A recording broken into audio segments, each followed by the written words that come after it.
The most famous Swingline stapler in America was a fake. That red one from Office Space, the basement, the cubicle jokes, was never a real product. Swingline didn't make a red stapler. A prop crew spray-painted a plain one because red looked better on camera.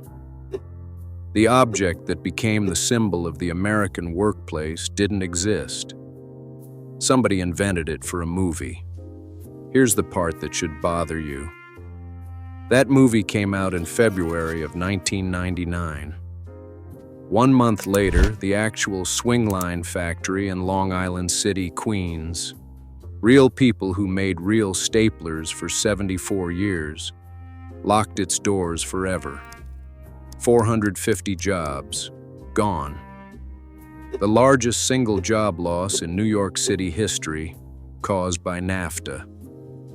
The Teamsters, who'd represented that floor for decades, called it one of the most devastating losses they'd seen in the city.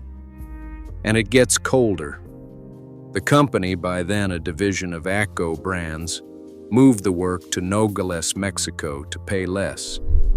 Then, in 2010, it fired the Mexican workers too and shipped everything to China, where labor was cheaper still. Nobody was ever safe. Not Queens, not Mexico. There was no bottom. Today, the old Queens factory still stands.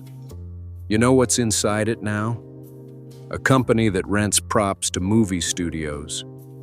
The building that made real staplers now makes fake ones for Hollywood. That's not a metaphor. That's just what happened. So here's the question. If the company that invented the modern stapler couldn't survive making them in America, if even Mexico wasn't cheap enough, who's left? Who actually still builds a stapler on American soil in 2026? 3 companies. Only 3. And the first is in Brooklyn, about 4 miles from the grave of the one you've heard of. Start with the one hiding in plain sight, Staplex. If you've spent time in a mailroom or a print shop, you've used one and never looked at the name. The Staplex company set up in Brooklyn in 1949, and it's still there, a family-held manufacturer of about 20 people. That's the entire company. But it never fought Swingline's fight. It didn't chase the cheap plastic desk stapler. It went somewhere Swingline never really lived.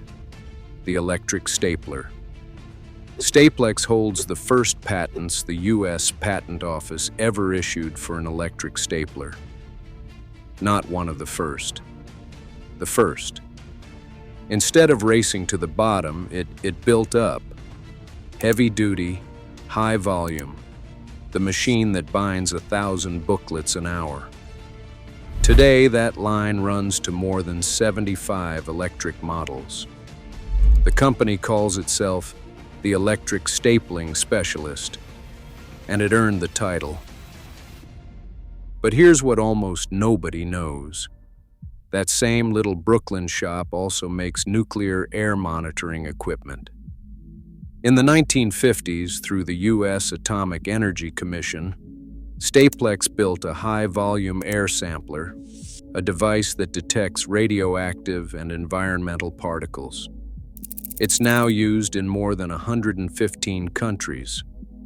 The company that staples your church bulletin also helps monitor fallout. And that's the whole survival strategy in one sentence. Staplex lived by making things that are hard to make. A plastic stapler is cheap to copy, so it chases the lowest wage on Earth. A precision instrument trusted by nuclear regulators does not. The engineering is the moat. Swingline was a division of a giant counting pennies on labor. Staplex stayed independent, stayed in Brooklyn. 77 years. Same idea. One down. The second survivor is in Rhode Island. Bostitch is older than Swingline, older than Staplex, older than almost any name in this business. It started in 1896 as the Boston Wire Stitcher Company. Thomas Briggs had invented a machine that bound books and hat boxes shut with a loop of wire, the ancestor of every industrial stapler that came after.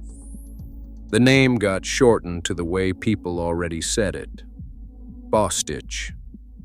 The plant settled in East Greenwich, Rhode Island, where it still runs today. Here's the parallel that's almost too clean. Within 12 months of each other in the mid-'80s, both great American stapler names were swallowed by conglomerates. Bostitch by Stanley, Swingline into what became AC Go. Same fork in the road. And then they went in opposite directions. Swingline's owners saw a labor cost to cut, so they sent it to Nogales, then China. Bostitch leaned the other way into fastening tools that are hard to build and dangerous to get wrong. Pneumatic nailers, framing guns, the heavy carton closing staplers that seal the boxes your world ships in. That work stayed in East Greenwich, same pattern as Brooklyn.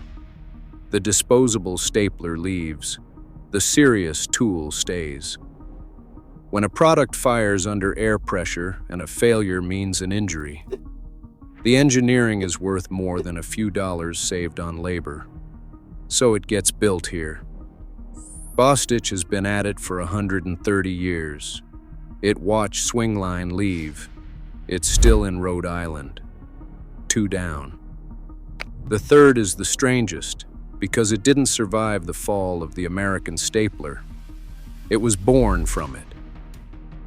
In Bend, Oregon, there's a family-owned company called TSI Manufacturing, founded in 1985.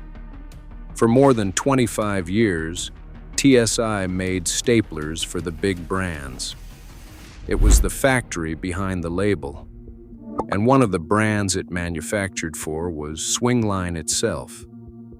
The people who helped the famous names build their staplers were watching, up close, exactly how the American stapler got cheapened. At some point, they got sick of it. In the company's words, the big brands had cheapened the stapler until most of them just fail, disposable junk that jams and dies. So TSI did the opposite. It brought one home. They called it the Oregon stapler. By 2017, the first ones came off the line in Bend. By their claim, the first office desktop stapler built in the United States since the mid-'90s. Steel and zinc. An unconditional lifetime guarantee. The whole pitch in one line. It's built to be the last stapler you'll ever buy. Now, honesty, because you'd catch it anyway.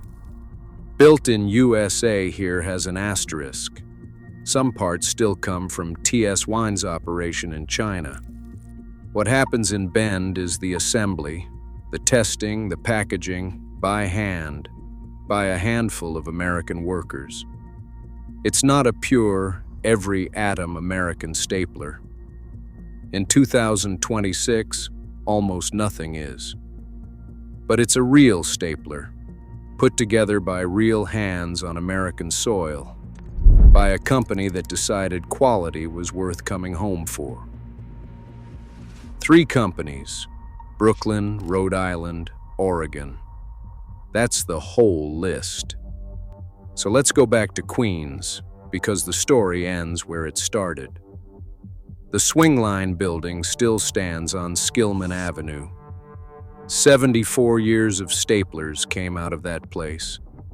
After the workers were gone, from 2002 to 2004, it was the temporary home of the Museum of Modern Art.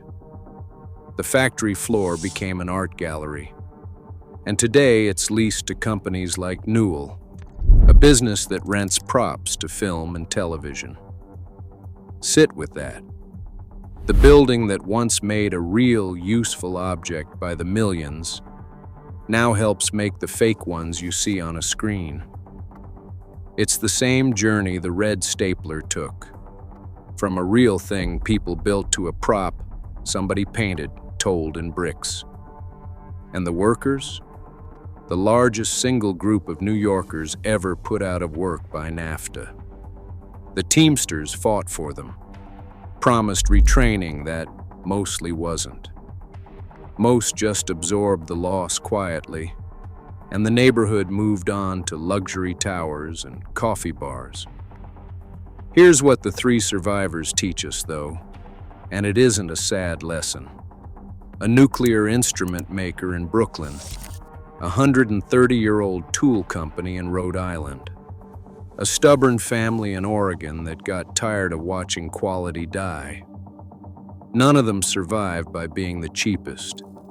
Everyone survived by being the best at something specific, a thing hard enough to make that you can't just ship the knowledge overseas and forget it. The cheap stuff always leaves. It's the hard, serious, well-made things that stay home. That's not nostalgia. That's the whole map. 3 staplers. That's what's left. And now you know their names.